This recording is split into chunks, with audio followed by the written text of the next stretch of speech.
Hey everyone, I want to do a foundation review for you today, and it's on the Australis Perfection Brush On Foundation.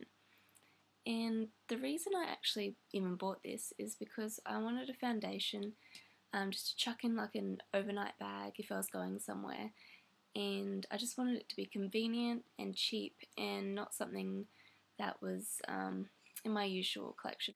So I just went down to Priceline, and this was on sale at the time. I think it was like 15% off or something, but it's pretty cheap anyway. I think it's about $20 or under.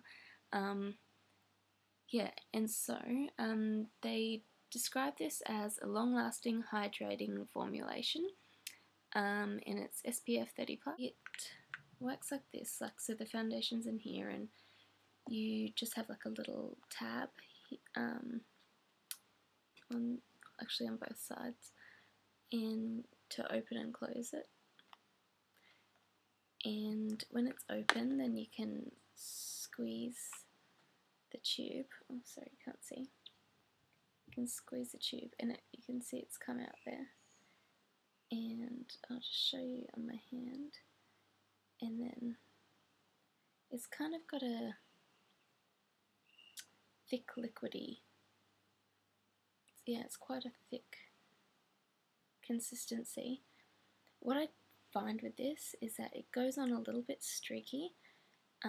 You really kind of have to work it in to the skin if you use this brush. If you use this another brush, like if you don't want to use this, I'd recommend a natural bristle brush like this, or something that you can buff it in with. But yeah, so you kind of have to really work it into the skin to get the streaks out. But when you do, you're left with this beautiful, flawless complexion. It's just amazing.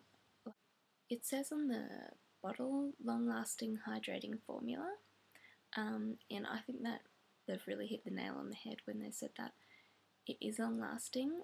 I put it on in the morning, I walk to work, it's quite hot, and by the time I get to work, it's still looking great, and by the end of the day, it's still on my face. I still feel like I've got coverage. I don't look messy. It still has a nice, flawless complexion, and it is hydrating as well, even though I find a lot of the time that if something is hydrating, it doesn't seem to stay on my skin because I get oily around the T-zone. But this is very long lasting and very hydrating. And so that's the finished product. So if you want to compare my hands, this is with the foundation on and this is without it. So it really just evens everything out. It feels so nice on, really hydrating. Some of the criticisms I've heard about this foundation is that it's streaky, and I think yes it is when you put it on with this brush. And it goes on streaky, but if you really work it in, you get this flawless finish. And the other thing that I've heard people not like about it is that it's not hygienic with the brush, it's hard to wash. What I do is I just get a bit of brush cleaner and a tissue and spray the end and just wipe it out every time I use it.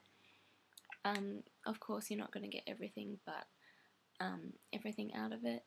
And it's probably not as hygienic as using one of your normal brushes, which you can wash a bit more thoroughly. The pro of having this on is that you've always got a brush with you and you don't need to carry around a separate brush. The first time I really used this, I had some friends coming over for dinner, and because it was just at my place, I was like, oh, I'll just use my cheap foundation so I'm not wasting my good stuff. And one of my friends was like, wow, your skin looks awesome, what did you use? And I had on this. And I was looking in the mirror afterwards and I was like, yeah, this foundation actually is awesome. I definitely recommend this. If you weren't a fan of this, I would even just chop off the end and use the foundation because it's that good. But personally, I do kind of like the brush, just because it's handy. So the colour I'm in is called, I am the colour Nude, and so I'm NC20 in MAC, so that's kind of comparable. This is probably a tiny bit lighter than NC20, just a tiny bit. So yeah, all in all, I'm really impressed with this foundation. If you want something that gives a flawless finish, that still gives that dewy look, that lasts all day, and that is really economical. I should find out the exact price, but I think it's around $20. So that's $20 for 30 millilitres. Yeah, can't go wrong. I would definitely buy this again.